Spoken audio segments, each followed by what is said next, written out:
tahu bahwa aku sedang diproses. Aku menyediakan diriku datang ke sini untuk diproses. Suka tidak suka sudah ada di sini. Ya. Kemauan sendiri atau tidak kemauan sendiri, kamu sudah ada di sini. Sekarang saya mau katakan, lihatlah semua itu dari kacamata Tuhan, bukan dari kacamata dirimu. Suka tidak suka, kemauan sendiri atau bukan kemauan sendiri. Tapi kamu sudah ada di sini. Dengar baik. Lihat semua itu dari kacamata Tuhan, bukan kacamata dirimu. Kenapa saya harus katakan seperti itu?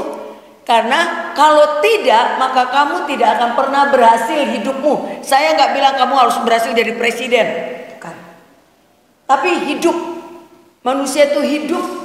Ya, kenapa saya bilang kamu harus pakai kacamata Tuhan? Lihat, tahu Yusuf? Kalau dari kacamata manusia, marahnya udah nggak tahu kayak apa. Ya, dibohongin kakaknya, dijual kakaknya, ya, segala macam, dipenjara, difitnah sama istri Potifar, tapi ujungnya apa? Jadi raja. Kenapa dia bisa jadi raja? Karena dia melewati setiap proses tidak menggerutu. Dia selalu bilang kalau gue ada di sini itu karena Tuhan lagi mau ajar aku sesuatu. Waktu dia ada dimasukin sumur sama abangnya, dia bilang aku nggak protes. Aku memang harus ngalamin ini yang namanya gelap kayak apa. Karena dia dimasukin dalam sumur 1 hari. Waktu di penjara berhari-hari, dia udah nggak kaget karena udah pernah masuk dalam sumur gelap, sumur kering. Waktu dia difitnah, dia nggak marah. Kenapa? Karena dia sudah pernah ngalamin dulu juga difitnah sama abang-abangnya. Ini yang saya mau katakan. Ya, lihat pakai kacamata Tuhan. Karena ada firman berkata, segala sesuatu yang tidak baik ini yang datang kepadaku, asal ini datangnya dari Tuhan, pasti mendatangkan kebaikan. Roma 8 ayat 28 dia bilang apa? Segala sesuatu mendatangkan, itu kacamata Tuhan. Ya, itu kacamata Tuhan. Jadi buat kalian yang baru, dengar baik. Suka tidak suka, kehendak sendiri atau bukan kehendak sendiri, kau sudah ada di sini. Nikmati, pakai kacamata Tuhan. Berpikirlah, Tuhan, kau mau sedang apa dengan aku? Berani ngomong kayak gitu. Kau bawa aku ke sini, kau mau sedang apa dengan aku? Apa rencanamu Tuhan untuk aku di depan sana? Kenapa kau ada di sini? Nangkep ini. Kalau manusia selalu berpikir seperti itu untuk satu persoalan dalam hidupnya, manusia itu punya integritas. Manusia itu pasti berhasil. Sekali lagi, bukan harus jadi orang kaya, tapi dia berhasil untuk dirinya bisa menjadi manusia yang benar di mata Tuhan. Nangkep ini? Saya mesti tanamkan ini ke kalian. Karena nggak ada gunanya kalian menyesali apapun karena kalian sudah ada di sini. Nggak ada gunanya kau sesali, kau tangisi, atau kau ngomel-ngomel dalam batin. Nggak ada gunanya. Kalau ininya rencana Tuhan untuk kamu di depan harus lewat sini, pasti Tuhan proses kalian untuk masuk lagi ke dalam situasi seperti ini. Nangkep ini? Ya, saya berharap sama kalian. Ya, kalau ada di antara kalian yang 6 ini masih ragu-ragu, saya mau bilang, buang ragu-ragumu. Pakai kacamata Tuhan. Apalagi setelah kemarin saya bikin pendahuluan tentang pemulihan. Era sekarang adalah era pemulihan. Dibutuhkan hamba Tuhan yang punya konsep pemulihan. Bukan lagi cuma sekedar hamba Tuhan yang seperti sekolah teologi di luar sana. Eranya pemulihan. Bukan lagi cuma sekedar pendeta, Injil keselamatan, bukan. Bukan. Tapi apa? Injil kerajaan. Nangkep ini? Jadi Tuhan butuh kamu nggak? Tuhan perlu pekerja-pekerja nggak sekarang? Jadi saya berharap sama kalian hari ini, matangkan jiwa kalian, mantapkan hati kalian untuk bilang, aku memang harus di sini. Kenapa? Inilah agenda Bapak pemulihan. Agenda Bapak Yahweh di zaman akhir ini adalah gerakan pemulihan. So siapa orang-orangnya? Tinggal kalian. Siapa yang akan memimpin di depan sana? Semua itu ada di kalian. Saya pembuka jalan. Kalau umur saya masih 40 tahun lagi, 60, 100 tahun, saya yakin saya udah cukup tua itu. Siapa pemimpin di situ nanti? Ya kalian. Mau mimpin di sana kalau sekarang nggak dipersiapkan bagaimana? Di saat orang tidak memikirkan pemulihan, kalian bergerak belajar pemulihan, ada waktunya gong itu bunyi, siapa yang mimpin? Orang yang di sana atau kamu? Nangkep ini? Dan jangan khawatir. Penggerak-penggerak pemulihan itu tidak dibutuhkan terkenal seperti artis-artis, tidak dibutuhkan cakep ganteng, enggak. Tidak. Hebat atau tidak, tetapi kau menguasai firman. Kau berkarakter seperti yang dikarakterkan oleh kitab suci. Ada 6 karakter. Ada 6 karakter yang utama. Ada 6 karakter yang utama yang Tuhan inginkan kepada kita sekarang, hamba Tuhan. Sebenarnya ini karakter diinginkan oleh semua orang. Tetapi karena ada nubuatan berkata, semakin hari manusia akan semakin jahat. Jadi mengharapkan 6 karakter ini kepada semua manusia, bisa? Saya makin ragu. Saya meragukan untuk semua orang. Tetapi ini firman, berarti kepada siapa firman ini akan dituntut? Kepada kamu, hamba Elohim. 6 karakter ini apa coba? 1. Kasihilah. Oh salah. Kasihi orang tuamu. Kasihi dan hormatilah orang tuamu.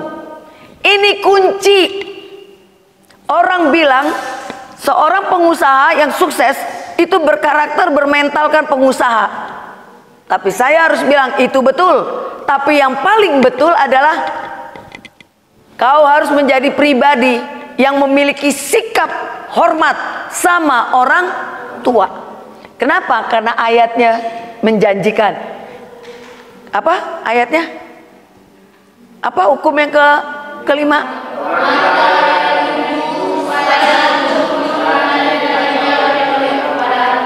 Di atas, di mana? Di tempat di tanah yang apa itu artinya? Di mana saja kamu berdiri, kamu sejahtera. Artinya ada ada panjang umur. Orang tua. Jadi kalau di sini seorang hamba Tuhan tidak punya karakter itu, kau bukan hamba. Milik Tuhan itu harus punya 6 karakter yang nomor 5 itu. Ya, pertama orang tua. Ya, kau nggak boleh anggap remeh sama yang namanya orang tua. Apapun status orang tuamu, mereka tetap orang tua. Ya, hormati. Dan orang tua di sini bicara apa lagi? Apakah cuma ibu dan bapak? Hormatilah orang tuamu, ayah dan ibumu. Apakah orang tua cuma ibu dan bapak? Yang namanya orang tua berarti lebih tua dari kamu.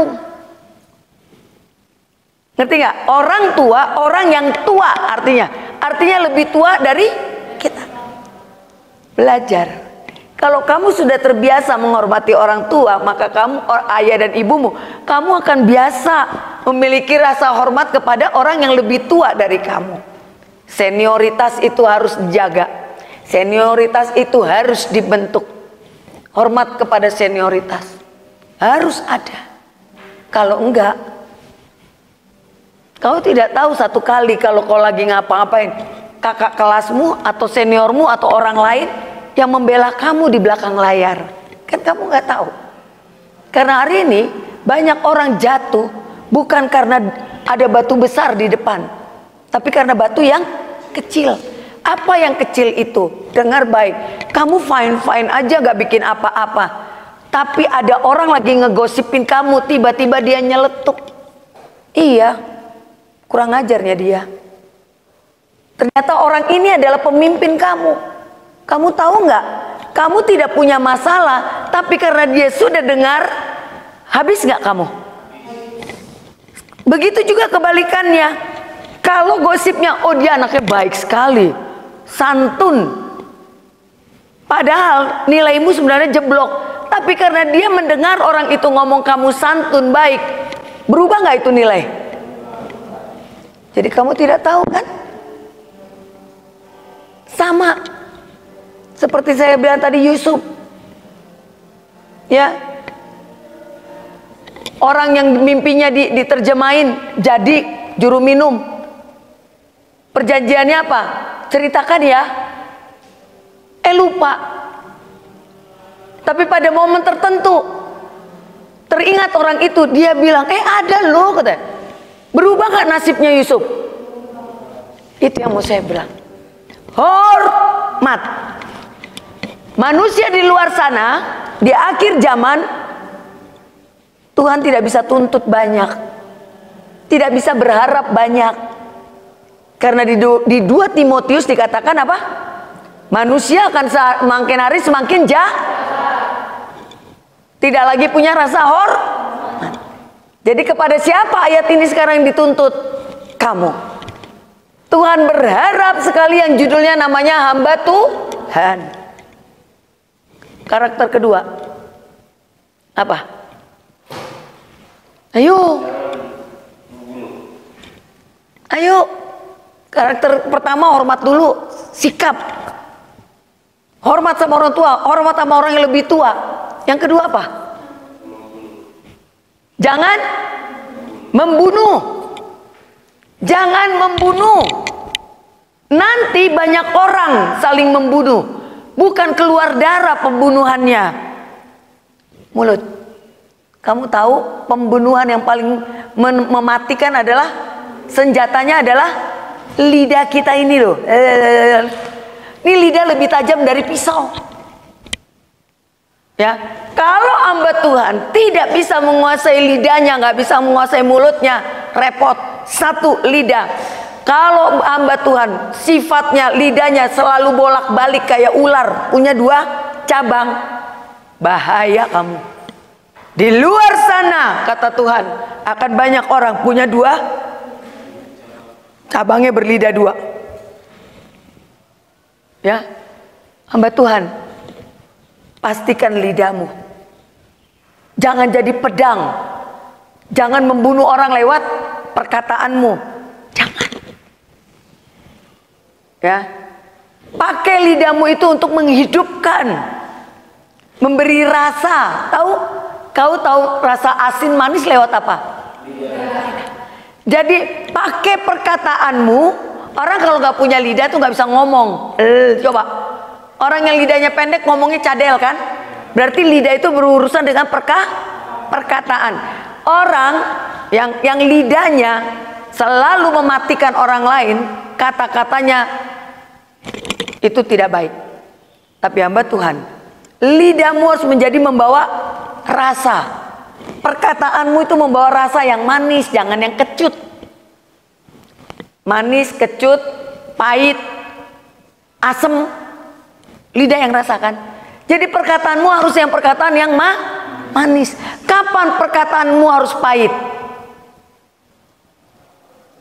Boleh nggak hamba Tuhan perkataannya harus pahit? Boleh, siapa bilang tidak? Tapi kapan pahit itu harus dikeluarkan? Ketika kamu sedang mengingatkan seseorang.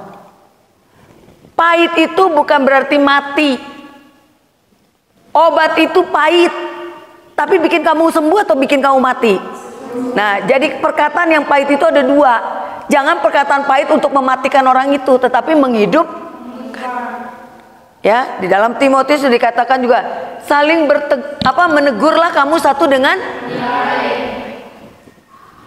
pahit itu perkataan kalau kita diingatkan, tapi untuk orang yang sadar dia akan hidup. Tangkap ini. Lalu mulut bicara apa ini? Kuasai mulutmu. Apa yang masuk ke dalam mulut itu kau kuasai. Tahu, rakus adalah roh. Rakus itu adalah roh. Di mana dia berdiam? Di mulut. Roh rakus itu diam di mulut, duduk di depan mulut kita. Jadi kau harus kuasai mulutmu. Ya, jangan semua masuk ke dalam mulut. Bagaimana lagi caranya untuk membuang roh rakus yang diam di mulut kita? Puasa. Puasa adalah salah satu cara untuk mengusir roh rakus dari mulut. Jangan semua mau dimasukin. Ya, saya selalu bilang, orang kalau tidak bisa kuasai mulutnya, rugi sendiri. Ya, kuasai mulutmu. Apa yang masuk kau perhatikan, apa yang keluar juga harus kau perhatikan. Angkap. Apalagi yang ketujuh? Hah? Jangan apa? Jangan berzina. Jangan berzina. Itu karakter apa? Penguasaan diri. Di mana itu perzinahan terjadi? Di mana perzinahan terjadi? Di pikiran. Ngerti sekarang? Latih pikiranmu.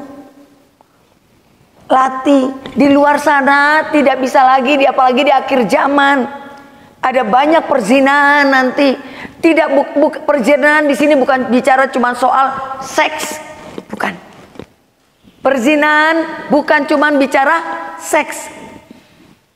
Perzinahan yang menurut Tuhan di dalam perintah 10 perintah, perzinahan yang dimaksud adalah di pikiran. Jadi kau harus berawas-awas. Satu, kalau pikiranmu udah jorok, pasti kamu jatuh gak dalam dosa perzinahan. Kalau pikiranmu sudah tercemari, kamu bisa lari gak cari bukan yang namanya Tuhan? Karena pikiran. Susah lama kali Tuhan jawab doaku. Aduh, pengen banget aku cepat kaya.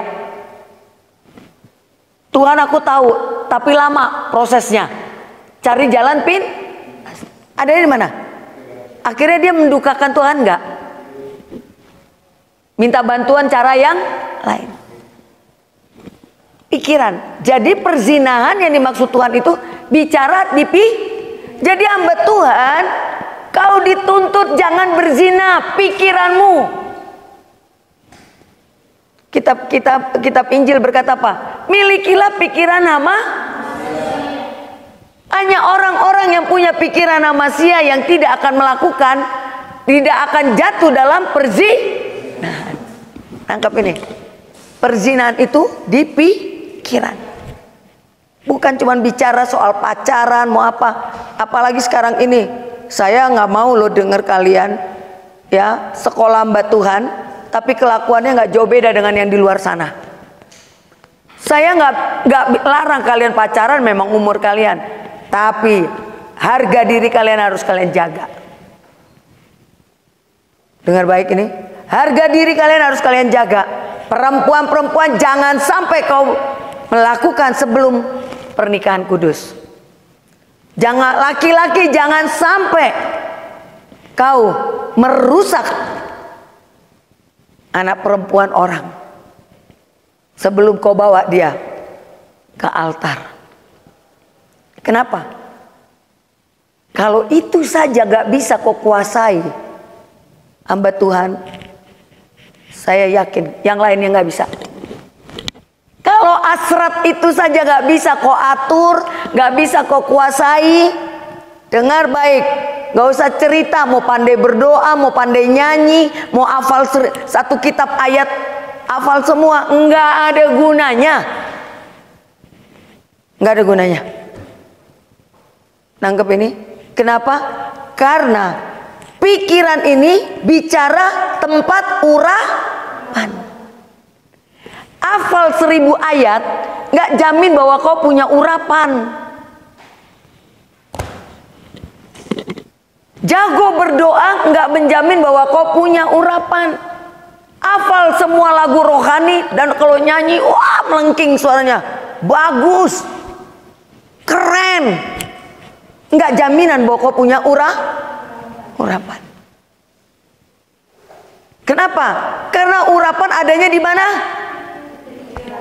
Di pikiranmu. Itulah disebut milikilah pikiran hama. Jadi hari ini kau harus bisa mengendalikan hasrat yang satu itu. Karena itu adalah tempat di mana iblis seringkali mengganggu hamba-hamba Tuhan yang muda.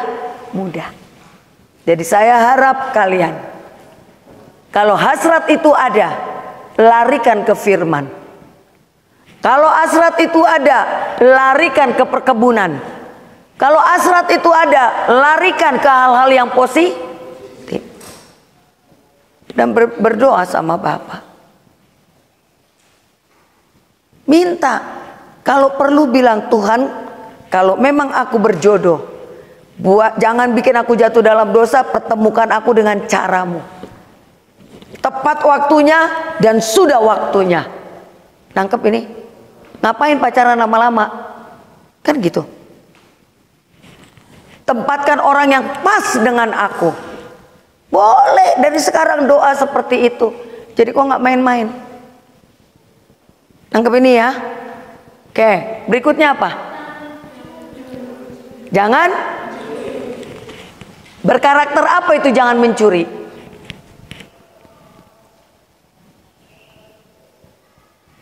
Ya.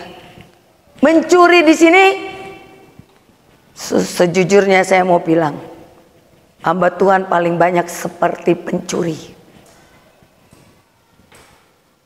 Hamba Tuhan paling banyak sebenarnya. Saya tidak mau menghakimi jemaat. Saya tidak mau menghakimi orang di luar sana. Walaupun di luar sana, ya. Tapi hari ini hamba Tuhan, sebenarnya banyak hamba Tuhan pencuri. Karena pencuri itu bukan soal sekedar mengambil barang milik orang lain. Bukan. Tapi kalau kau berani mengambil barang milik orang lain, hari ini gak ketahuan. Hari ini gak ada hasilnya, gak ada efeknya. Tapi dengar baik, umurmu gak panjang. Orang yang mencuri barang, korupsi, apa segala, umurnya gak sampai setengah dari umurnya. So hari ini saya cuma mau bilang sama kalian, mencuri bukan cuma sekedar mengambil milik orang lain. Mencuri itu bisa bicara tidak bayar perpuluhan. Itu juga di Maleakhi dibilang. Ya, orang yang nggak bayar perpuluhannya adalah pencuri. Kenapa? Karena perpuluhan adalah hak milik tuh. Ayo sekarang hamba Tuhan, berapa banyak hamba Tuhan yang tidak bayar perpuluhan? Banyak. Dengan alasan karena dia hamba, dia punya hak menerima. Tidak salah hamba Tuhan berhak menerima, tapi hamba Tuhan juga punya kewajiban untuk memberi Jadi kalian nanti satu hari jadi hamba Tuhan, jangan pernah lupa itu. Bayar perpuluhanmu. Jangan sampai kau jadi pencuri. Bukan soal besar atau kecil. Bukan soal nominalnya, tetapi sikap sebagai orang yang bisa dipercaya. Karakter dalam bicara pencuri itu bicara soal sikap, bisa dipercaya atau tidak kamu. Kalau tadi berzina, pikiran. Kalau mencuri bicara seberapa kamu menjadi orang yang bisa dipercaya. Jadi hari ini kalau kamu biasa mencuri, biasa ngambil barang orang, ataupun mencuri waktu orang, waktunya 10 menit, kau bikin jadi 5 menit. Kau bikin alasan untuk macam-macam. Ya, dengar baik. Aku mau bilang, jangan mimpi bahwa Tuhan akan percayakan banyak karunia ke kamu. Mau nangis darah pun kamu, ya, tidak akan ditambahkan karunia kepada seorang hamba Tuhan kalau karakternya tidak bisa dipercaya. Urapan tidak akan diberikan kepada orang yang tidak bisa dipercaya. Apalagi rahasia kerajaan Tuhan. Apalagi rahasia kerajaan Tuhan. Pewahyuan. Pewahyuan itu hanya bisa diberikan kepada mereka yang bisa dipercaya. Kenapa? Karena nanti ada banyak orang kalau dikasih sembarangan, orang itu jual obat jadinya. Karena ketika kamu dibukakan rahasia, kamu bukan jualan, tapi harus memberikan itu. Baik tidak baik, firman harus diberitakan. Dapat duit atau tidak dapat duit, firman harus diberitakan. Ada kolektor atau tidak ada kolektor, firman harus diberi. Tangkap ini. Jadi mencuri, perhatikan. Itu bicara kau bisa dipercaya atau tidak. Contoh, kalian punya jam gotong royong? Berapa jam gotong royong? 2 jam.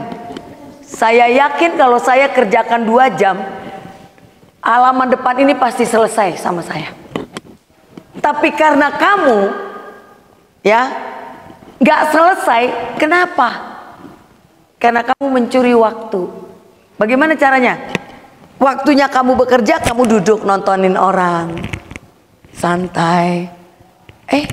Ada kakaknya, nggak ada lagi, santai. Kamu tahu? Itu sudah mencuri namanya. Mencuri waktu.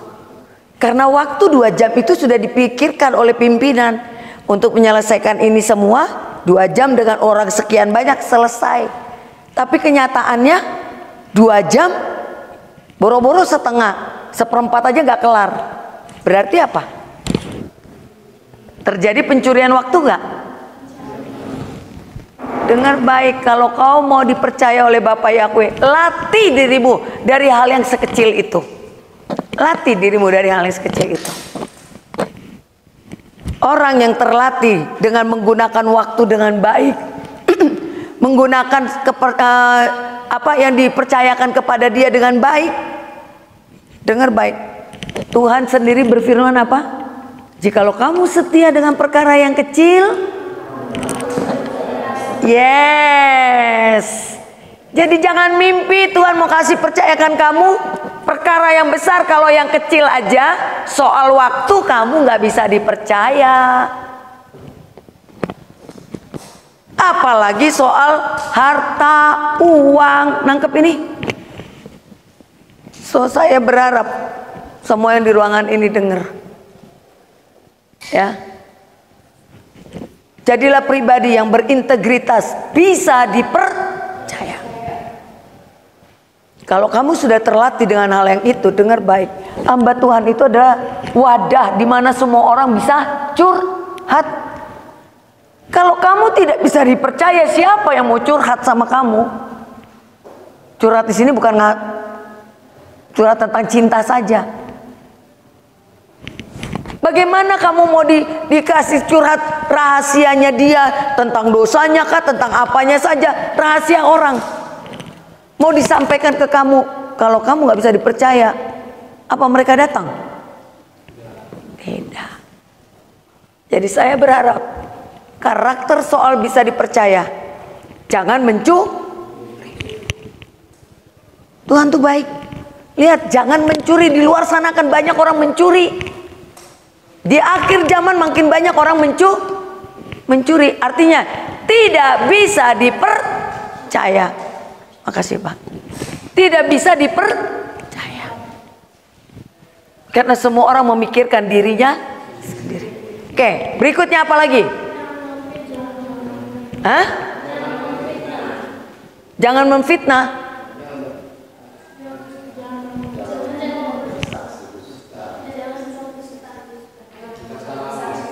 Jangan bersaksi dusta. Ayatnya jangan bersaksi dusta. Berarti apa itu? Bohong. Apalagi fitnah. Apalagi mengada-ada. Apalagi halu, menghayal. Tahu, hari ini makin banyak orang ada di posisi itu. Dunia membuat manusia semakin hari makin banyak di posisi itu. Kenapa? Karena dia hanya memikirkan kepentingannya sendiri.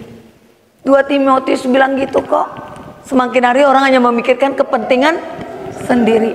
Kalau dia udah memikirkan kepentingannya sendiri, mau tidak mau dia bagaimana? Bohong. Ya, bohong itu adanya di mata. Coba, adanya di mana? Kalau tadi zina itu berurusan dengan pikiran. Terus apalagi tadi? Mencuri itu berurusan dengan bisa dipercaya atau tidak bisa dipercaya. Oke, sekarang apa tadi? Fitnah, bohong. Itu di mana posisinya? Di mata. Tuhan katakan berawas-awaslah dengan apa yang kamu lihat. Tuhan juga, firman juga berkata apa? Manusia itu apa, coba soal mata. Apa yang paling ini? Jendela jiwa. Mata ini adalah jendela jiwa. Mata adalah pelita tubuh. Itu bicara mata. Sekarang apa hubungannya? Ya, jangan berdusta dengan mata. Kok di mata posisinya? Kamu tahu kenapa di mata? Karena kamu melihat dengan cara yang salah, kamu bisa membohongi dirimu. Sebenarnya kamu memang gak mampu, tapi kamu bisa gak bohongin dirimu? Aku mampu, padahal enggak. Ngerti gak? Bohong yang paling sering kita lakukan adalah bohong dengan diri sendiri. Dengan bahasa lain, jujur. Jujur saja kalau memang kamu lihatnya begitu. Jujur dengan dirimu. Jangan sok tahu. Jangan sok kepinteran. Kalau memang kamu, mohon maaf ya, kalau memang kamu ganteng, ya jujur aja, ya memang aku ganteng, tapi biasa aja. Nggak usah dieksploitir. Kalau kamu jelek, ya sadar aja kamu jelek. Nggak usah juga dieksploitir, dipaksakan biar cakep. Yang ada jadi nggak karu-karuan. Nangkep ini, jujur dengan diri sendiri. Seorang hamba Tuhan harus punya. Ya, kalau manusia sudah tidak bisa jujur dengan dirinya, jangan harap dia bisa jujur dengan orang lain. Ya, jadi bicara dusta itu bicara di posisinya di mana? Di mata. Jadi latih matamu. Buat matamu melihat segala sesuatunya dengan kacamata Tuhan. Tangkep dengan kacamata Tuhan. Itu yang Tuhan bilang. Apapun yang ada, kalau kamu gunakan kacamata Tuhan, susah pun menjadi kamu happy. Nggak enak pun kamu tetap sejahtera. Kalau ketika matamu seperti itu, ada shalom nggak di jiwa kita? Kita nggak gampang ngambek. Tangkep ini. Banyak nggak hamba Tuhan yang gampang ngambek? Banyak nggak? Banyak banget. Ya, jangan ngambek. Kalau ngambek itu berarti apa? Matanya mesti ganti, lensanya Tuhan, supaya shalom ada, ya, supaya sejahtera ada.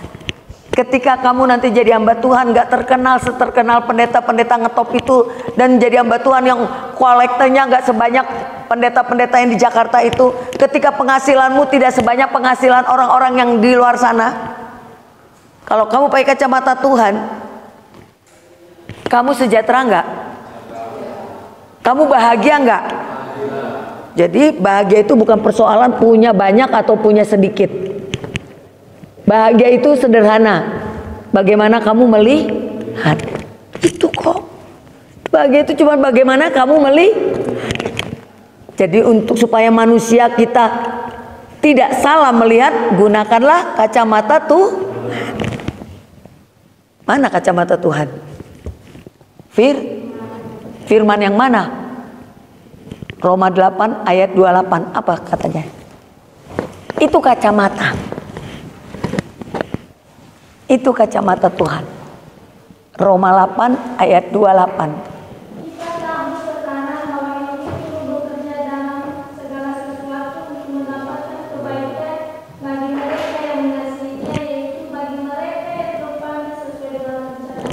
Ya, itu baru kacamata Tuhan.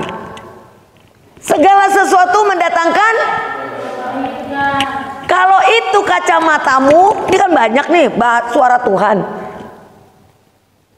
Ya, hari ini mau pakai kacamata ini, besok kacamata yang mana, ayatnya dari mana, silakan. Tetapi kacamata yang paling utama adalah Roma 8 ayat 28. Pakai itu.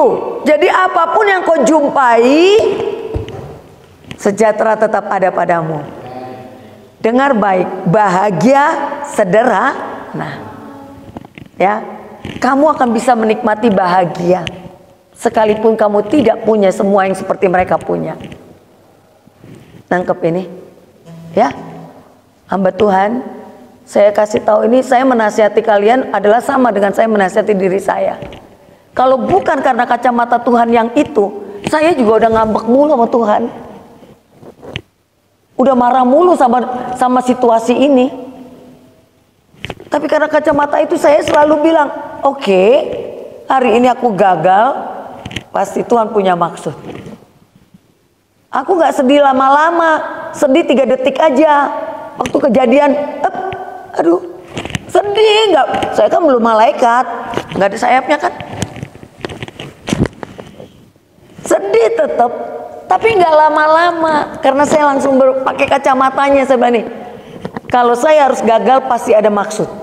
Tuhan, selanjutnya stepnya apa? Nangkep ini. Karena kau mengasihi dia, dia nggak akan biarkan kau. Saya sadar kok Tuhan sayang banget sama saya. Sadar nggak? Kalau belum sadar, kau bikin dulu. Kau harus punya sadar. Sampai di bawah alam sadarmu kamu menyadari bahwa kamu disayang sama Tuhan. Sampai bisa seperti itu. Sampai berani ngomong sama si jelek, jelek lo jangan ganggu gue disayang Tuhan. Artinya sampai kamu bisa merasa bangga sekali. Walaupun kenyataannya orang bilang, masa disayang Tuhan gak punya ini, gak punya itu, gak punya itu, gak punya ini. Tapi tetap bilang, saya disayang Tuhan. Sama dengan kalian. Ya. Dulu kami bilang, aduh, nggak ada anak-anakku ini kok nggak bangga ya kalau dia jadi anak Gibeon. Bingung saya. Tapi sekarang saya pribadi aja, dulu saya biasa aja, nggak terlalu bangga bilang saya stafnya Gibeon biasa. Tapi sekarang kemana saja saya bilang saya dosen di Gibeon, saya staf ahlinya di Gibeon. Kenapa?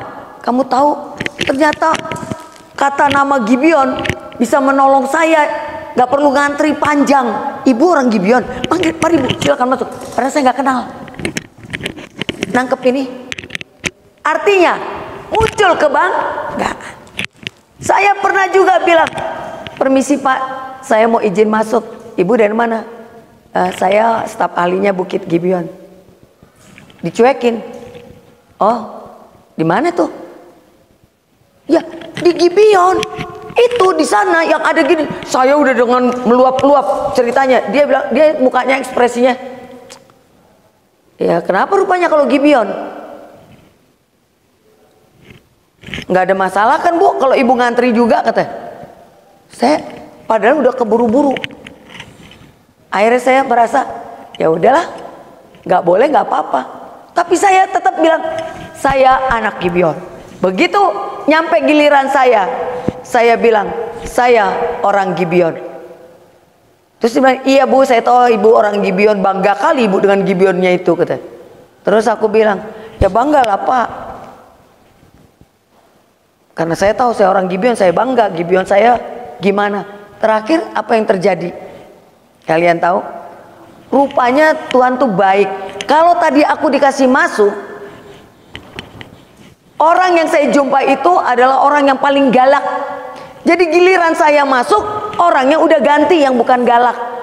Ternyata yang rombongan masuk di awal semua ditolak, tidak ada yang di ACC. Giliran kami yang di belakang udah ganti pimpinannya, ganti orang, sip-sipan kan, dapat orang yang baik. Jadi aku dapat. Coba kalau tadi aku dikasih masuk, bisa nggak dapat, nggak di ACC, ngerti ini? Saya cuma mau bilang, kalau kita melihat dengan kacamata Tuhan, beda nggak? Bangga. Kau harus bangga, anak Bapak Yahweh.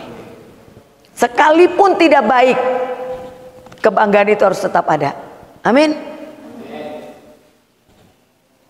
Ada di sini yang masih belum sadar Tuhan sayang banget sama kamu. Sadar udah Tuhan sayang? Kalau enggak udah mati sebelumnya. Belum lahir gue udah mati. Karena kamu dibikin hidup berarti karena dia sah. Sekarang saya mau tanya, berapa sayangmu kepada Bapak Yahweh? Seberapa besar cintamu kepada Bapak Yahweh? Karena tadi ayat dalam Roma 8 ayat 28 dikatakan, kepada mereka yang mengasihi, kasih dia. Jadi sekarang seberapa besar kasihmu kepada dia supaya kacamatanya itu tetap ada padamu? Seberapa besar? Kau yang menjawab. Berapa besar kau mengasihi Tuhan?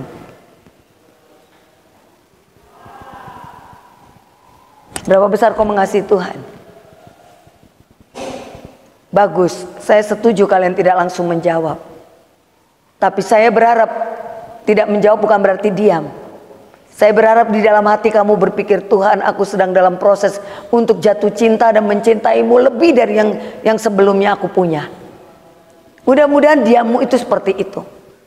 Kalau diam cuman kagak ada yang pikirin, saya sangat sayang. Saya sayangkan itu. Apalagi kalau kamu kecepatan ngomong, oh saya mengasihi dia tadi. Kalau misalnya ada yang jawab langsung, saya akan bilang buktikan. Kenapa? Karena mengasihi Tuhan itu tidak segampang mulut ngucapin I love you Father, I love you Bapak Yahweh. Gak segampang itu. Nangkep? Mencintai manusia aja ada proses, apalagi mencintai Tuhan. Orang yang mencintai Tuhan bukan dari atas kelebihan yang dikasih Tuhan, beda dengan orang yang mencintai Tuhan dari semua kekurangan yang Tuhan tidak berikan ke dia. Misalnya kamu kurang, minta ini minta itu, gak dikasih. Tapi kamu bilangnya gini, gak apa-apa Tuhan, gue pokoknya cinta sama lu. Aku mengasihimu Bapak Yahweh. Kalau orang bisa menjatuh cinta dengan Tuhan dari titik itu, kualitas. Nangkep ini? Mau melewati proses itu? Semoga kau bilang, Tuhan, aku tahu aku belum sekuat kau mencintaiku, tapi aku akan belajar jatuh cinta. Yuk di Gibeon ini waktunya untuk jatuh cinta, bukan kepada orang.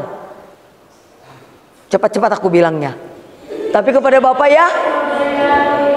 Jelas, jangan salah gunakan. Aku mau kalian di sini adalah menjadi tempat kalian jatuh cinta sama Bapak Yahweh, sama Orang yang jatuh cinta tiap hari pengen ketemu nggak?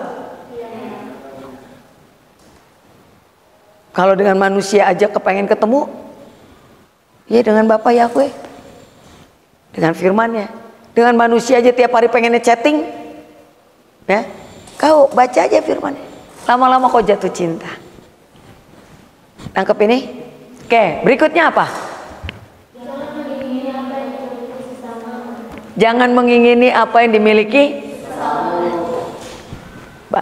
Ini karakter yang banyak. Ini adalah sikap hati. Jealous, cemburu. Cemburu itu bagus di tempatnya, tapi cemburu lebih banyak membawa orang masuk ke dalam pencobaan. Cemburu itu bagus di tempatnya, tapi cemburu yang berlebihan bisa membawa orang masuk ke dalam pencobaan. Ya, melihat orang lain lebih baik, cemburu. Masuk pencobaannya apa? Baru gitu aja. Apalah itu? Dia nggak jubit, tapi kalimat apalah itu? Jelek kok dia. Ini perempuan yang paling banyak nih. Di karakter yang ke-10 itu paling banyak di perempuan. Kenapa? Karena di situ ada bahasa jangan menginginkan orang lain, itu bicara sikap hati. Yang adalah bicara yang paling terkenal adalah cemburu. Ya, itu di perempuan. Perempuan lihat orang lain lebih cakep dari dia. Jarang ada perempuan bilang, "Ai, cakep banget sih lu." Berapa di antara kalian yang pernah memuji orang? Yang kalau lihat orang lain bagus, lihat orang cakep, lihat orang, kamu puji dia. Berapa di antara kalian yang pernah memuji orang? Sadar nggak? Lebih banyak apa? Diem atau bilang, ini ada yang diam santai aja. Atau diam yang dalam hati begini, baru gitu aja. Paling itu juga minjem. Nggak bersih pun kukunya. Percaya nggak? Perempuan. Jadi ayat itu jangan menginginkan ini milik punya orang lain. Bukan cuma sekedar itu. Sikap hati. Berapa banyak perempuan gara-gara cemburu bisa bunuh orang? Bisa nggak? Bisa. Dengar baik, laki-laki cemburu memang galak, sadis, tapi tidak lebih sadis atau sangat sadis kalau perempuan yang cemburu.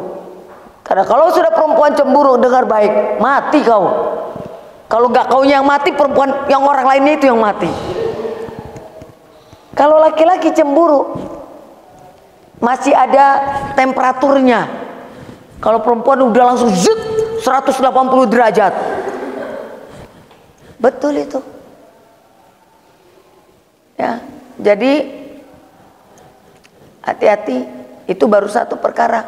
Karena kamu cemburu, sikap hatimu cemburu, dengar baik. Kamu bisa bikin banyak hal untuk memuaskan rasa cemburu itu. Ngerti gak? Kau bisa mengkhianati sahabatmu. Kau bisa juga mengambil punya orang lain. Kau bisa menghancurkan orang lain. Oh, yang nomor 10 itu puncak dari segalanya. Sikap hati. Kalau sikap hatimu tidak terlatih dari sekarang, hati-hati kau hamba Tuhan. Kau bisa jadi manusia yang paling licik. Ada yang nonton IC di sini, Ikatan Cinta? Oh, nggak ada. Ya, kalau orang yang punya sikap hati seperti itu, apa saja dia akan buat, ya, itu untuk menjatuhkan orang. Dia selamatkan dirinya apa saja, ada aja idenya. Idenya ada aja, tapi untuk menjatuhkan orang. Kenapa kok ketawa? Hah?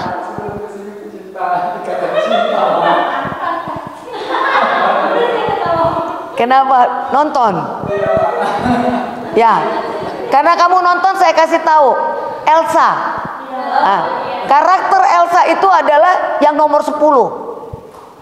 Itu namanya sikap orang yang seperti itu. Apa saja semua yang ada di dia kebaikannya selalu untuk mencari keuntungannya sendiri. Dia selalu mencari kambing hitam. Dan hamba Tuhan, kau harus hati-hati. Ya. Ada berapa tadi?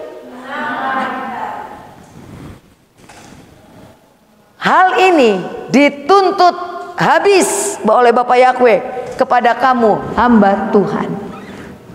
Hamba Tuhan itu gak harus pendeta. Hamba Tuhan itu gak mesti harus penginjil. Hamba Tuhan adalah semua orang yang menyatakan dirinya adalah seorang hamba di hadapan Tuhan. Ya. Tapi kalau kamu hari ini tugasmu juga sebagai pekerja Tuhan, ini harus kau perhatikan. 6 ini harus ada. Dan semua itu tidak bisa muncul begitu saja baik. Tidak ada orang yang terlahir sudah perfect. Tapi semua orang dibuat, dimampukan untuk menjadi perfect. Tidak ada orang lahir secara langsung sempurna. Tapi Tuhan mempersiapkan kita untuk mampu menjadi sempurna. Kenapa? Karena ada ayatnya berkata, aku memberikan kamu kemenangan. Berarti untuk semua itu perlu apa? Proses. Harus ada perjuangan. Latih. Ada juga tertulis di kitab suci berkata apa? Latihlah diri seperti seorang atlet, seperti seorang olahragawan. Tidak ada olahragawan yang juara kalau nggak pernah latihan. Jadi seperti itu. Tidak akan kamu berkemenangan kalau kamu tidak pernah melatih dirimu. Jadi hari ini Gibeon adalah tempat kamu latihan. Siap untuk hal itu? Mulai mengubah paradigma? Ya, harus. Jangan bilang Gibeon kau di penjara. Ya, jangan bilang aku terpaksa di sini bukan karena mauku. Jangan. Kacamata Tuhan. Ya, pakai kacamata Tuhan. Tuhan sedang membawa sesuatu. Apalagi kita udah tahu agenda Bapa di akhir zaman. Ya, berbahagialah kamu yang tahu agenda Tuhan. Kesian mereka yang hidup tapi nggak tahu agendanya Tuhan. Jangan-jangan agenda dirinya sendiri pun dia tidak tahu. Jadi hiduplah dengan memiliki agenda. Kalau kamu punya agenda pribadi, selaraskan agendamu dengan agendanya tuh. Waktu saya semuda kamu, saya punya agenda. Agenda itu bisa juga di dalamnya ada unsur ambisi. Bisa gak unsur cita-cita, kerinduan. Ya, waktu saya seumur kamu punya agenda bahwa saya bilang saya kepengen jadi orang punya penghasilan sekian. Saya kepengen ini, saya pengen itu. Intinya saya pengen menjadi orang yang paling bahagia. Waktu saya seumur kalian. Berjalannya waktu, saya menemukan agendanya Tuhan. Ketika saya tahu agendanya Tuhan, saya bawa agenda saya ke dia. Saya selaraskan, Tuhan selaraskan agendaku dengan agendamu. Dan akhirnya hari ini saya katakan, yes, saya bahagia. Kenapa? Sekalipun ada hal-hal secara materi saya nggak punya, tapi saya bahagia. Kenapa? Karena saya ada di agenda Bapa di akhir zaman. Jadi kalau saya mati nanti, saya puas. Apa bukti puas saya? Kalian. Saya beritahu agenda Bapa Yahweh kepada kalian. Itu adalah kepuasan. Sederhana ya, untuk menjadi puas. Sederhana ya, untuk menjadi bahagia. Jadi kalau kamu menemukan bahagia adalah selaraskan agendamu dengan agenda Bapa Yahweh. Dan hari ini kalau kalian udah tahu agenda Bapa Yahweh apa? Walaupun kita tahu agenda di Bapa Yahweh, dunia ini akan porak-poranda. Apalagi dunia ini akan ada yang namanya hari Tuhan. Bapa Yahweh akan tumpahkan murka dan keadilannya. Betul? Itu agendanya juga. Tetapi kamu mendapati agendanya yang membawa bahagia. Kalau yang tadi kan agenda yang bikin kamu takut nggak? Takut, udah mendingan mati aja dah. Mati sekarang aja daripada ngalamin yang kayak gitu kan gitu. Tapi karena kamu dapat agenda yang luar biasa, yaitu sebelum semua itu terjadi ada pemulihan, kamu akan bahagia. Nggak perlu susah. Kalau kamu tidak ada di Gibeon, apa kamu tahu agenda Bapak tentang pemulihan? Kan nggak tahu kan? Jadi hari ini kuatkanlah jiwamu, kuatkanlah manusia rohmu untuk dipersiapkan selama di Gibeon. Ada doktrin pemulihan 1, pemulihan 2, pemulihan 3. Ya, saya akan giring kamu, bantu kamu step by step. Ya, setelah itu kalian akan keluar menjadi pribadi yang jalan dengan agendanya. Yang pasti saya ngomong sama kamu adalah ini bukan omong kosong. Karena semua dijamin oleh firman bahwa agenda Bapa sekarang ini adalah pemulihan. Bahwa agenda Bapa Yahweh sekarang ini kita udah sepakat, kita ada di ujung zaman ya, adalah memberitakan Injil kerajaan. Sekarang ini kalian sudah tahu Injil kerajaan bukan bicara tempat, tapi bicara sistem. Jadi kabar baik untuk dunia ini adalah sistemnya Tuhan. Nangkep ini? Sistemnya Bapak Yahweh. Itu yang harus kembali dipulihkan. Bukan firmannya yang baru, bukan firmannya yang dipulihkan. Siapa kita pulihin firman? Yang kita pulihkan adalah sistem. Kalau saya bilang saya pulihkan firman, siapa saya? Saya kan manusia, punya hak apa memulihkan firman ini?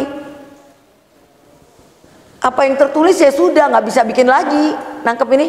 Tetapi yang akan dipulihkan adalah sistem. Kabar baik itu adalah sistemnya Elohim. Sistem itu yang harus diterapkan sekarang. Karena kalau sistem diterapkan akan terjadi yang namanya penampian. Nangkep gak? Kan Tuhan bilang nanti akan ada penampian gak? Penampiannya apa ukurannya? Ukurannya adalah sistem.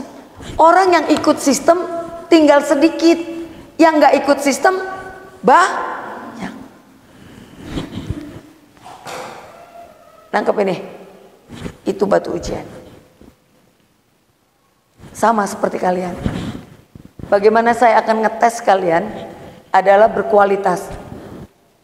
Di Gibeon ada sistem, di Gibeon ada peraturan, di Gibeon ada perintah. Itu ukurannya untuk mengukur kalian berkualitas atau tidak.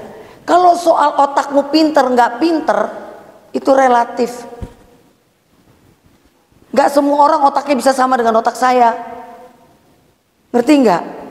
Nggak bisa semua orang sama otaknya. Jadi pinter itu relatif. Apalagi yang kita bahas bukan soal penyakit, tapi bicara firman. Sometimes banyak orang pinter, tapi kalau Tuhan gak kasih urapan sama dia baca firman, dia baca khotbah ya biasa aja. Tapi kalau orang itu dipakai Tuhan berkualitas, sekalipun dia otaknya gak pinter, kalau dia ngomong urapan ada, dia ngajar bisa luar biasa. Bukan karena kamu pinter, saya ini gak pinter kok. Tapi kalau baca ini saya tahu Tuhan tuh sayang banget sama gue. Semua dibukain. Tapi bukan berarti saya nggak pinter, saya pinter loh. Nanti bilang, oh Mao nggak pinter.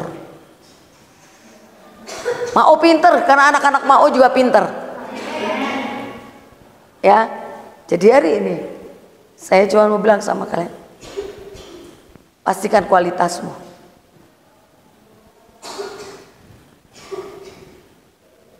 Kenapa kamu? Hah? Apa? Batuk. Cari minum lah. Oh. Nangkep ini? Ya. Sekarang adalah soal kualitas. Bukan soal seberapa pintar kamu. Bukan. Tapi kualitas dirimu, bejanamu. Siap untuk itu? Udah istirahat belum? Belum. 9:49 istirahatnya. Ya, jadi Gibeon ini tempat kamu melatih. Ya, siapa di sini? Saya nggak tahu kenapa tadi ngomong gini. Sekarang saya tanya, siapa yang datang ke sini memang niatnya, memang pilihan dia? Memang pilihanmu ke sini. Artinya kamu sudah mengenal apa yang ada di sini. Sekarang yang nggak angkat tangan ke sini karena siapa? Karena orang tua. Kamu? Karena orang tua. Siapakah kamu? Oh, karena kalian menyuruh. Oke. Kamu? Hah? Apa?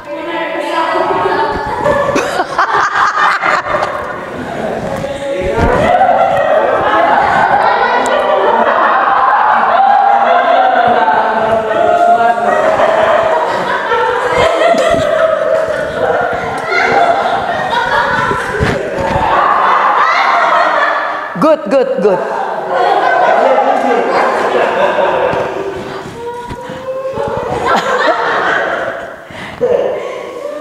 Ini baru seru nih, ini baru asik namanya. Dia kesini hanya karena kepengen biar dibayarin pesawat gitu kan. Tapi ini yang saya mau katakan tadi. Tadi berarti saya ngomong tadi nggak ada yang salah. Ya, Tuhan punya cara. Dibikin cuma kepengen itu, nangkep ini. Ya, jadi pakai kacamata Tuhan. Ya. Jangan buang kesempatan itu, dengar baik. Sekali kamu pergi udah ngerasain, kamu bilang Tuhan ternyata enak. Sering-sering aku nanti naik pesawat ya gitu. Kasih ya. Harus. Saya jadi inget dulu bapak saya punya motor masih kecil. Tiap kali naik motor, saya lihat pesawat, saya bilang, Pak, itu pesawat berhenti. Rupanya kalau naik motor sama pesawat ini kelihatannya pesawat itu berhenti, ngerti nggak? Karena kan ada beda saya hukum fisikanya gitu. Jadi setiap kali lihat kok berhenti, bapak berhenti pesawat, ku bilang gitu. Saya senang banget lihat pesawat terbang. Setiap kali saya bilang gini, enak kali ya naik pesawat itu. Lalu saya pernah punya cita-cita mau jadi pramugari. Pengen jadi pilot katanya nggak boleh karena perempuan. Jadi pramugari. Pernah saya cita-cita pramugari hanya karena apa? Kepengen selalu ada di dalam pesawat yang terbang itu. Lalu udah SMP, SD, SMP, nggak mau aja pramugari. Kenapa? Karena ternyata tinggi badan saya nggak cocok. Teman-teman pada ini, pramugari itu tinggi-tinggi katanya. Oh tinggi-tinggi ya katanya. Maklum lah, awak juga belum pernah naik pesawat kan? Nggak tahu juga waktu itu. Satu kali saya naik pesawat, saya bilang, ih enak ya naik pesawat. Wah ceritanya aku bilang awan lah, aku bilang segala macam. Sampai akhirnya saya ngomong sama Tuhan, Tuhan, saya mau ini bukan yang pertama dan yang terakhir. Saya mau akan ada penerbangan seterusnya. Kalau perlu sampai tua aku terbang ke sana kemari pakai pesawat. Aku bilang. Saya cuma ngomong itu. Dan itu tidak pernah lupa. Kenapa? Hari ini saya bilang sama kalian, Tuhan selalu izinkan saya kemana saja saya naik pesawat. Saya tidak bicara soal bisnis atau bukan bisnis. Nangkep ini? Itu cara Tuhan. Saya dulu digoblok-goblokin, itu pesawat jalan bukan berhenti. Saya bilang berhenti gitu. Dianggap bodoh sama teman-teman saya karena saya tidak tahu kan. Sama. Ternyata Tuhan bikin cara saya tiap kali ngeliat jadi terpikir.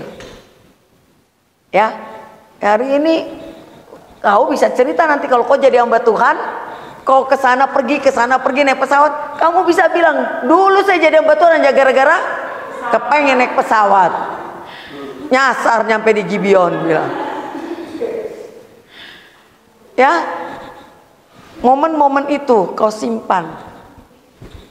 Ya, saya bisa banyak bercerita. Kenapa? Karena semua yang terjadi dalam hidup saya nggak buang begitu saja, saya simpan baik.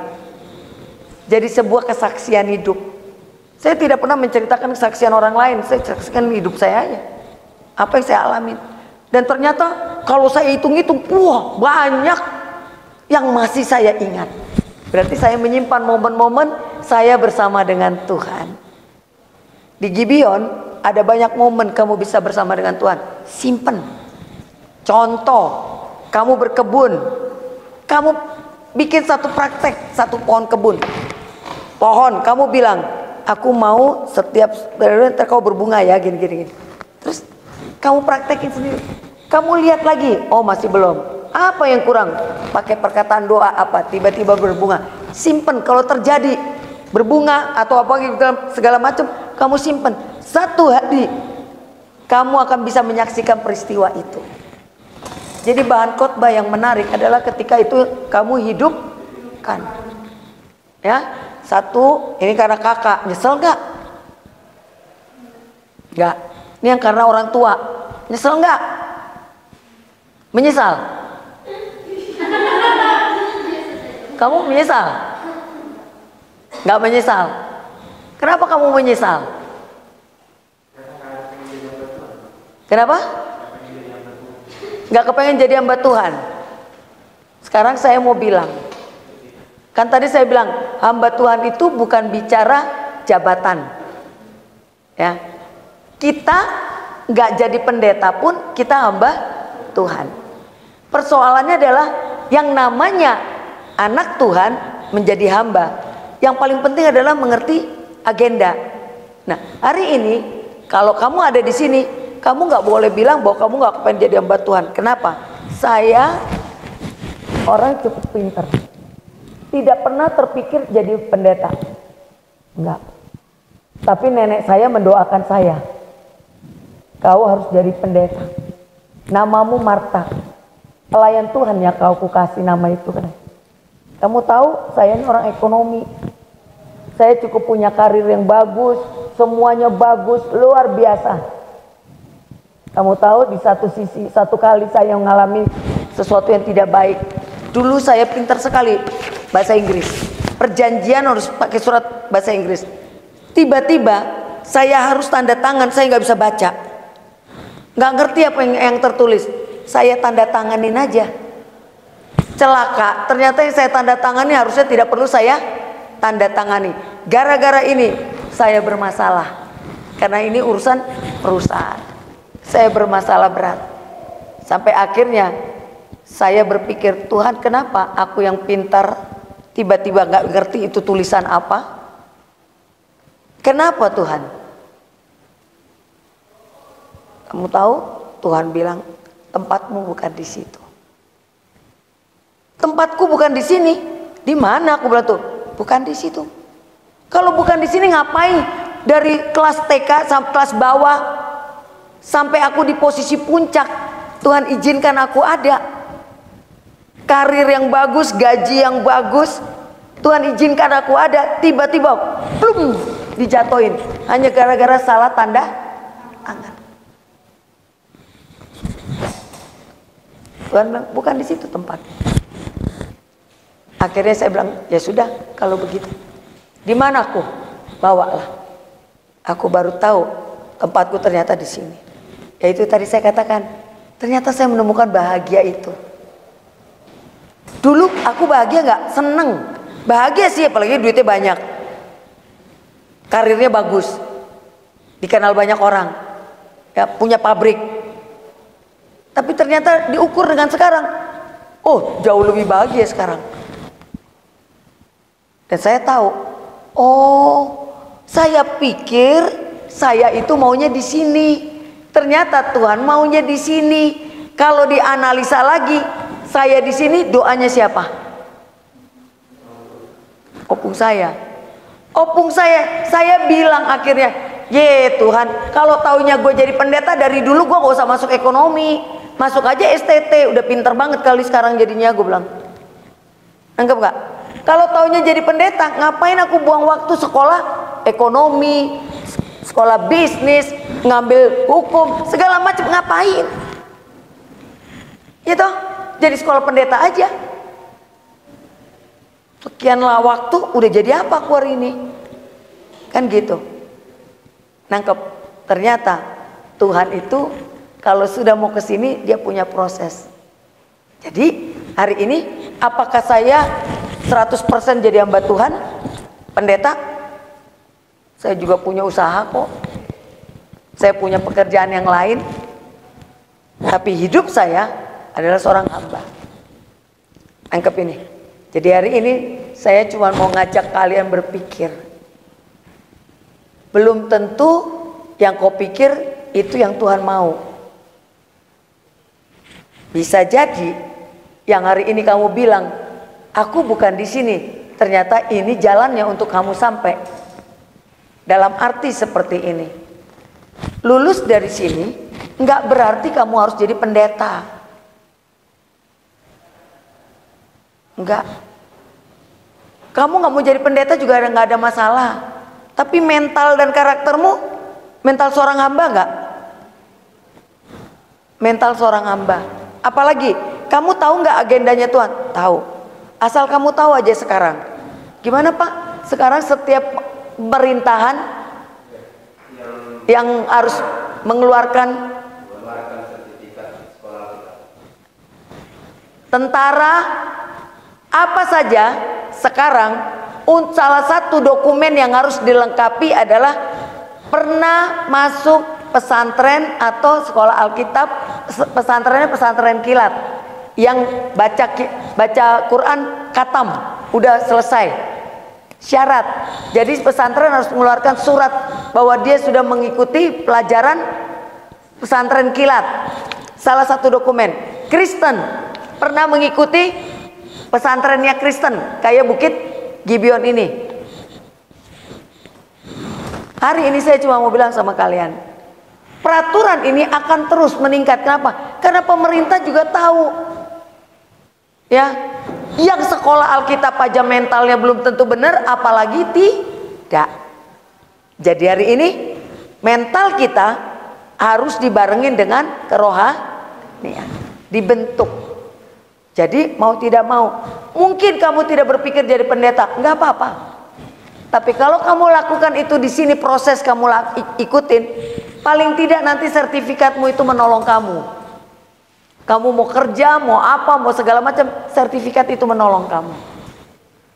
Menjadi satu jaminan karakter bahwa kamu adalah keluarannya sekolah hamba Tuhan. Nangkep nggak?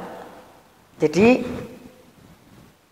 lihat pakai kacamata Tuhan. No wonder saya mesti ngomong ini pagi-pagi, bukan langsung materi. Rupanya masih ada yang seperti itu. Saya mesti brainwash kamu sekarang. Ya, buang.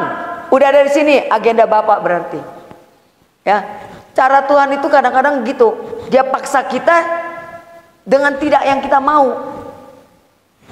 Orang tua, kadang-kadang lingkungan, kadang-kadang keinginan.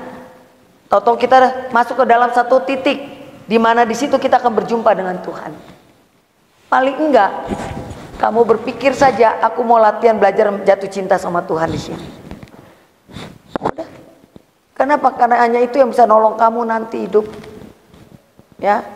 Sekarang saya mau tanya, kalau bukan Tuhan, siapa yang mau andalkan? Otakmu. Seberapa hebat rupanya otakmu? Apa yang mau kau andalkan? Keahlianmu. seberapa hebat rupanya keahlian yang ada padamu, kekuatanmu, seberapa kuat rupanya kamu, kan gitu. Tapi kalau kamu mengandalkan Tuhan, nangkep ini. Jadi saya mau bilang sama kalian yang nyampe di sini seperti terjebak, ya, paling tidak kamu yang kesini oleh karena orang tua, saya angkat jempol. Berarti kamu sudah mengambil sikap yang tadi pertama, apa? Kamu menghormati dan mengasihi orang tua. Keputusan orang tuamu dengan kamu datang ke sini tidak memberontak, artinya kamu melakukan satu perkara sudah di tangan kamu. Nangkep ini? Ya, ini yang harus kau ingat. Paling tidak kau bilang, Tuhan, aku lakukan ini. Mungkin belum karena Tuhan, tapi karena orang tuaku. Perhitungkan. Jadikan ini satu kebenaran Bapak. Panjang umurlah aku, lanjutlah usiaku di tanah yang kau berikan. Nangkep? Lalu bilang kedua habis itu, kalau aku di sini buat aku jatuh cinta sama kau Tuhan. Itu. Nangkep ini? Buat aku jatuh cinta sama kau. Buat aku mendapati apa yang kau mau kasih ke aku. Ya. Saya yakin orang tuamu melihat sesuatu di dalam kamu, makanya diarahkan kemari. Bisa jadi orang tuamu nggak ngerti, tapi Tuhan yang gerakkan hati dia. Ya, biasanya orang, paling kalau kamu orang Batak bukan? Orang Batak bukan? Biasanya kalau dalam satu keluarga zaman-zaman dulu nih ya, yang saya tahu, orang Batak kalau anaknya pintar disekolahin. Kalau anaknya nggak pintar, jadi hamba Tuhan lah kau. Itu kebiasaan orang Batak. Kalau ada 10 anaknya pintar, habis-habisan dia cari uang untuk nyekolahin anaknya itu kuliah. Tapi kalau ada satu di antara dia yang nggak pintar, pasti diarahkannya bukan kuliah, tapi ke sekolah pendek. Jadi dengan kata lain, nggak fair sebenarnya. Padahal firman berkata apa? Anak sulung, buah sulung yang terbaik yang harus kau berikan ke Tuhan. Tetapi kebiasaan kita apa? Udah yang paling jelek lah yang boleh masuk sekolah pendek. Tapi kenapa bisa berpikir seperti itu orang tua? Karena dia berpikir, amang tahe ini yang paling jelek. Ya sudahlah, barangkali saja kalau ku kasih ke Tuhan, Tuhan bikin jadi baik. Apapun motivasinya, tetapi ketika kamu yang diserahkan ke Tuhan, yang paling bahagia sebenarnya siapa? Kamu. Kenapa? Ketika kamu menjadi sebuah persembahan di hadapan Tuhan, itu beda.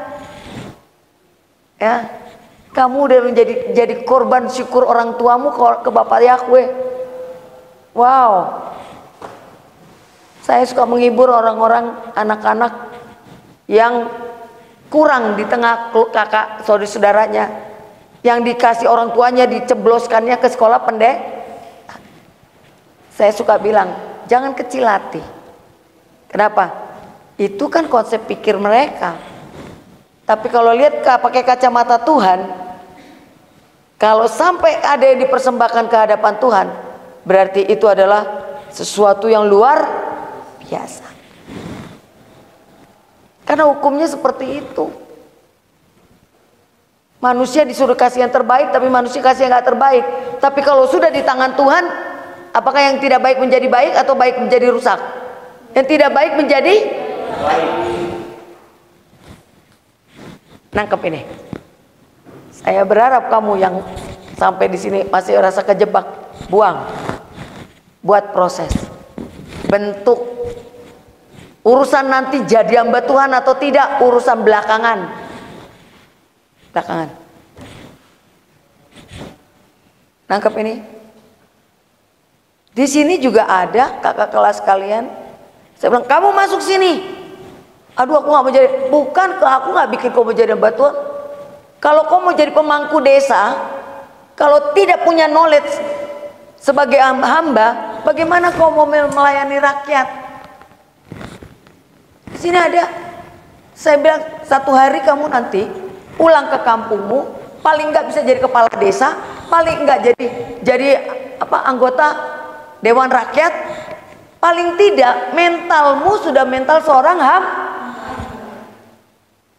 punya wawasan yang beda. Kelebihan seorang hamba Tuhan adalah wawasannya luas.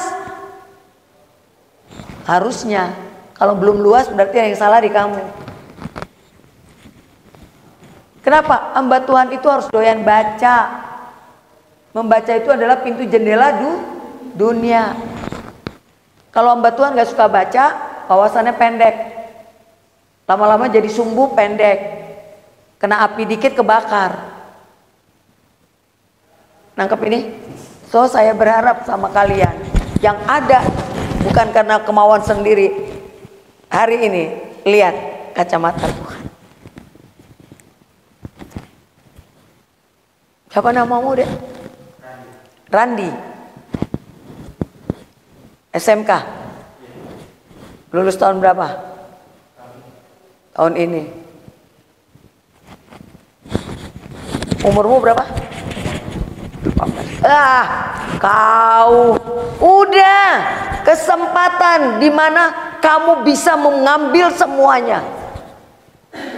Bikin target 3 tahun, anggaplah ya 3 tahun.